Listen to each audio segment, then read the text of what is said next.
कहते हैं मुख पर तेज, आवाज में माधुर्य, हाथों में कौशल्य, दिल का औदार्य, स्वभाव की शालीनता, ज्ञान का वैभव और सात्विकता का शिखर। इतनी सारी खूबियां क्या एक शख्स में उपलब्ध हो सकती है? जिसे पूज्य उपाध्याय श्री विमल सेन विजय जी महाराज साहिब का परिचय नहीं होगा, वह ही शायद ना में जवाब देगा। मक्खन स्वयं के लिए कोमल है तो विश्व के लिए भी कोमल ही है।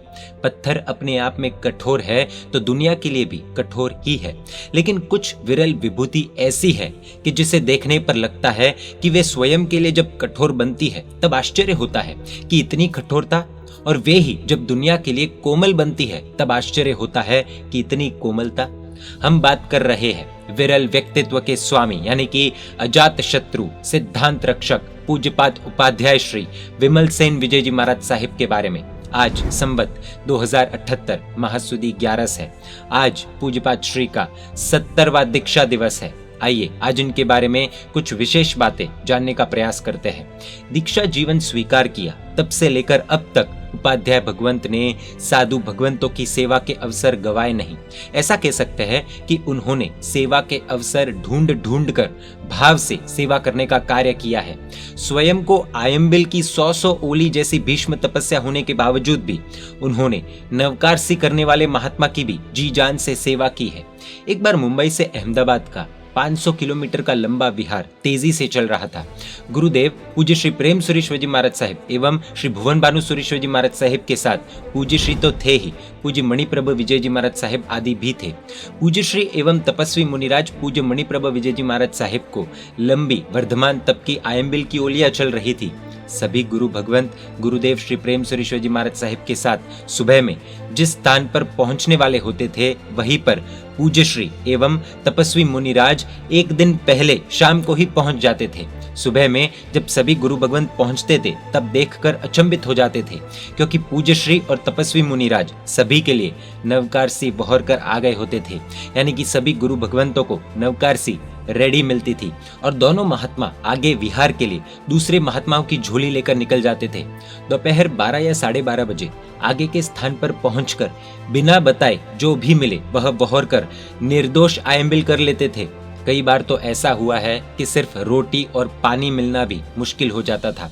ऐसी स्थिति में भी बिना किसी शिकायत 500 किलोमीटर तक का ऐसी सेवा करते करते आगे ही बढ़ते जाना, यह किसी पराक्रम से कम नहीं है। पूज्य श्री की सेवा, सहायता, भक्ति, व्यावच ये तो प्रसिद्ध है ही। इनके अलावा उनका ज्योतिष ज्ञान अतिशय सुप्रसिद्ध है। चाहे अंजन शला का प्रतिष्ठा हो, चाहे उद्यान हो, चाहे चरिपालक संग माल या तीर्थ यात्रा हो, चाहे दीक्षा हो या चातुर्मास प्रवेश हो, या चाहे आचार्य पदवी हो, चाहे साधु साध्वी जी हो, चाहे श्रावक श्राविका हो, अनेक अनेक शुभ प्रसंगों के मुहूर्त अनेक अनेक लोगों के द्वारा पूज्य श्री के पास से ही मंगवाने का आकर्षण और आग्रह रहता था।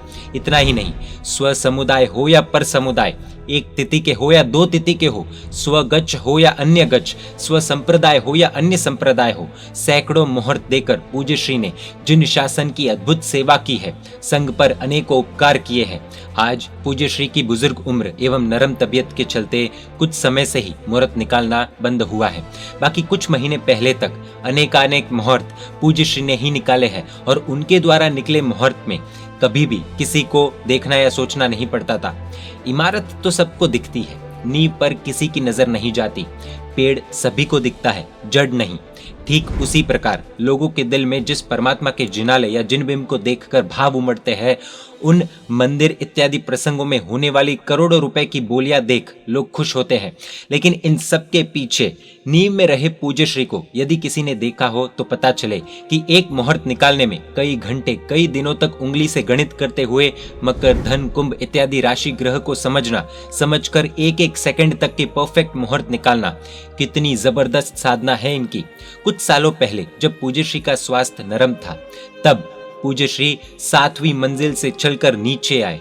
उस दिन मेजर ऑपरेशन था, लेकिन लिफ्ट का उपयोग न करते हुए उन्होंने अपने पैरों का उपयोग किया, अपने पैरों से चलकर नीचे आए। सिद्धांतों की रक्षा करना इनकी प्रायोरिटी थी। एक बार शत्रुंजय महातीर्थ में आदिनाथ दादा के दरबार में पूज्य श्री ने स्तवन गाया था। तब सभी साधु भगवंतों की ही नहीं बल्कि उपस्थित साध्वी जी भगवंतों की, श्रावक श्राविकाओं की आंखें भी बरस रही थी। पुजारी अंगलूचना करते करते रुक गए थे और भावुक हो गए थे। ऐसा अनेकों बार हुआ है। धन्ना अणगार की सज्जाएं, अजित शांति आदि जिन्होंने भी सुनी है, वे अपने आप को धन्य महसूस करते हैं। पूज्य श्री के जीवन में पांचों भावों का पंचक है। पहला शुभ भाव, दूसरा समाधि भाव, तीसरा सद्भाव, चौथा सहायक भाव, पांचवा समर्पण भाव। दीक्षा के पहले ही वर्ष में शतावधान का प्रयोग किया था और उसमें पूज्य श्री सफल हो गए थे।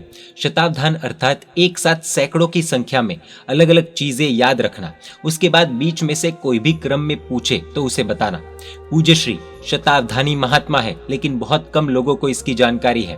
पूज्य श्री का जन्म विक्रम संवत 1990 वैशाख सुदी चौथ तारीख 17 अप्रैल 1934 को मुंबई में हीरालाल भाई और विमला बहन के पुत्र के रूप में हुआ था। संसारिक नाम था वसंत कुमार। विक्रम संवत 2009 महासुदी 11 तारीख 25 जनवरी 1953 के मंगल दिन मुंबई भाई कला में पूज्य प्रेम सूरी दादा के हाथों से पूज्य भुवन बानु सूरी जी के शिष्य के रूप में पूज्य श्री की दीक्षा हुई थी। संसारी अवस्था में शरीर से सुकोमल थे, अत्यंत धनाढ़ परिवार से थे। नंगे पैर चलते चलते उनके पैरों में छाले पड़ गए थे, लेकिन पैरों में अपवाद मार्ग से भी कभी जूते चप्पल या कपड़े के मोजे का उपयोग नहीं किया।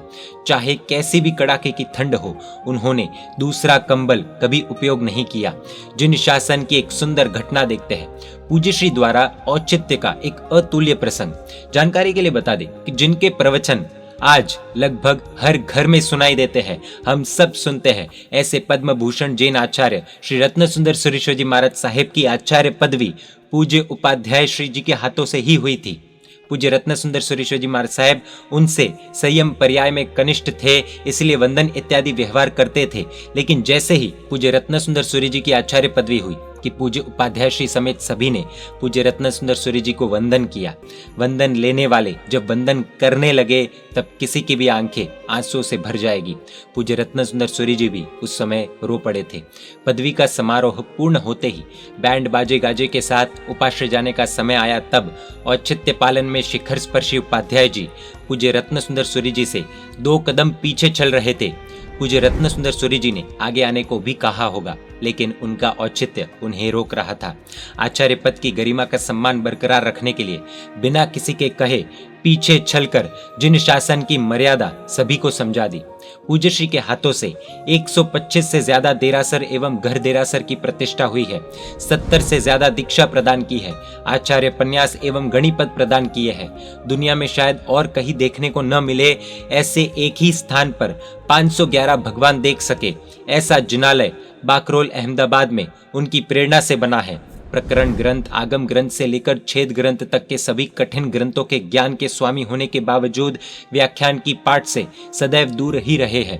खुद व्याख्यान नहीं देते हैं, लेकिन व्याख्यान देने वाले गुरु भगवंतों की भक्ति और अनुमोदना करते हैं और व्याख्यान के लिए जरूरी पदार्थ लिख कर देते हैं। पूज्य श्री की उपाध्याय पदवी को लगभग 24 वर्ष पूरे हो चुके हैं। अब 25वां वर्ष चल रहा है। ऐसे ऐसे महान गुरु भगवंत हमारे जिन शासन में हैं और ऐसे ऐसे गुरु भगवंतों के कारण से ही जिन शासन जयवंत है। जैन मीडिया पर ऐसे वीडियोस आते रहेंगे।